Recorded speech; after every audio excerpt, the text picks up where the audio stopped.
With that, we are shifting our focus. We're getting some more breaking news on the broadcast. We're learning that Vande Mataram is going to be made mandatory in all Uttar Pradesh schools. And this is the announcement that has been made by the Uttar Pradesh Chief Minister Yogi Adityanath.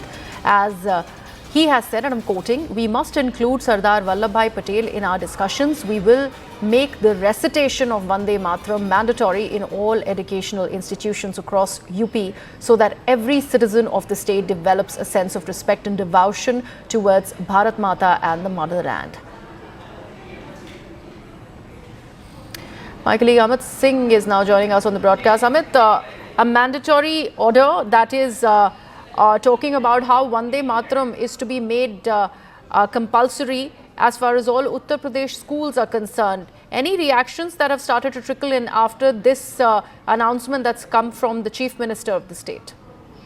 देखिए अभी चूंकि chief minister Yogi Adityanath ने ये announcement किया तो जाहिर तौर पे थोड़ी देर में हम देखेंगे कि जितने भी मौलानास हैं उत्तर प्रदेश के वो जाहिर तौर पे इस पर अपना रिएक्शन देंगे। जिस तरीके से वंदे मातरम को लेकर लगातार मौलाना खुलकर अपनी बातें रखते रहे हैं और जाहिर तौर पे इस पर बोलने वाले हैं मौलाना, क्योंकि मुख्यमंत्री योगी आदित्यनाथ ये पहली बार नहीं है कि इस तरीके का फैसला जब उन्होंने लिया है। इससे पहले जब 2017 में उनकी सरकार बनी थी, बुलडोजर एक्शन हमने देखा था, उसके बाद से बुलडोजर एक्शन का विरोध, लेकिन बुलडोजर एक्शन लगातार जारी रहा और उसके बाद बुलडोजर एक्शन जो है वो लॉ एंड ऑर्डर का प्रतीक बन गया है। अब रैलियों में बुलडोजर को हम देख सकते हैं। अब इसी तरीके से जो वंदे मातरम है, वंदे मातरम को लेकर मुख्यमंत्री योगी आदित्यनाथ की बड़ी पहल है। उन्होंने साफ साफ कहा है कि कंपलसरी कर देना चाहिए इसको स्कूलों में ताकि लोग इसके महत्व को समझे, भारत माता के महत्व को समझे। तो जाहिर तौर पे मौलाना और देखना पड़ेगा विपक्षी पार्टियां किस तरीके से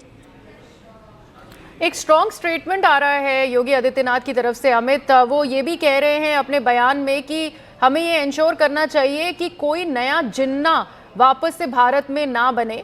और he also goes on to say that we must bury the divisive intent before it can take root or shape in the country. इस तरह के बयान योगी आदित्यनाथ दे रहे हैं। सर्टनली बहुत सारी पॉलिटिकिंग होने वाली है इस बात को, क्योंकि वंदे मातरम 150 ईयर सेलिब्रेशन पे भी बहुत ही ज़्यादा कंटेंशन रहा है इस इशू को लेके। जी हाँ, बिल्कुल। जिस तरीके से 150 सेलिब्रेशन वंदे मातरम का मनाया जा रहा है और जाहिर तौर से पूरे प्रदेश में मनाया जा रहा है, इसी को लेकर मुख्यमंत्री योगी आदित्यनाथ एक कार्यक्रम में गोरखपुर में शामिल हुए थे और वहीं पर उन्होंने अपनी बातें कही कि वंदे मातरम को कंपलसरी कर देना चाहिए स्कूलों में और भारत माता के महत्व के बारे में पढ़ाना चाहिए। ये भी कहा कि वंदे मातरम और भारत माता जो है पूरे देश को एक साथ यूनाइट करती है। तो जाहिर तौर पर ये एक बड़ा स्टेटमेंट है और जैसे ही वंदे मातरम शुरू होगा स्कूलों में और उत्तर प्रदेश के, तो जाहिर तौर पे इस पे मौलाना रिएक्ट करेंगे। और जो दूसरी तरफ से अगर हम बात करें तो जिस तरीके से CAA NRC जब लागू किया गया था तो उस दौरान भी हमने देखा था कितना विरोध होता है। SIR का विरोध हमने देखा था कि किस तरीके से होता है। तो जाहिर तौर पे वंदे मातरम का विरोध कोई ना करे तो उसके लिए भी जाहिर तौर पे कोई प्लान यहाँ पर राज्य सरकार के में जरूर होगा जाहिर तौर पे, और इसको लेकर बैठकें भी होंगी। फिलहाल मुख्यमंत्री योगी आदित्यनाथ का बड़ा स्टेटमेंट है वंदे मातरम को लेकर। अब देखना होगा कि मौलाना और विपक्षी पार्टियां किस तरीके से इस पर रिएक्ट करती हैं। अमित, ये पॉलिटिक्स जो है, ये योगी आदित्यनाथ की पॉलिटिक्स रही है, ये उनको सूट करती है। बहुत सारी बातें हुई हैं, बयान सामने आए हैं वंदे मातरम को लेके। आज़ादी के टाइम से ये सारी अप्रोच चली आ रही है। ये भी सामने आया था कि किस तरह से 2 स्टार्टिंग के स्टैंजास जो हैं नेशनल सॉन्ग के, उनको बताया गया था कि ये हमारे देश का नेशनल सॉन्ग रहेगा, because the other stanzas were idolatry in nature.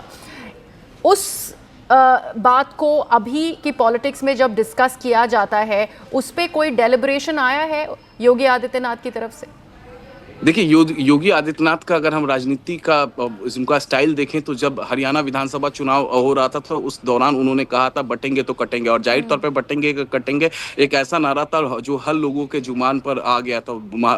Haryana चुनाव के बाद उसके बाद तमाम विधानसभा चुनाव भी हुए थे और मुख्यमंत्री योगी आदित्यनाथ का ये स्टाइल रहा है, इस तरीके से वो फैसले लेते रहे और उसको इम्प्लीमेंट कराते रहे। जी right Amit, thank you so much for that perspective there. We are shifting our focus. We're getting some more breaking news on the broadcast. Let's take a look at that.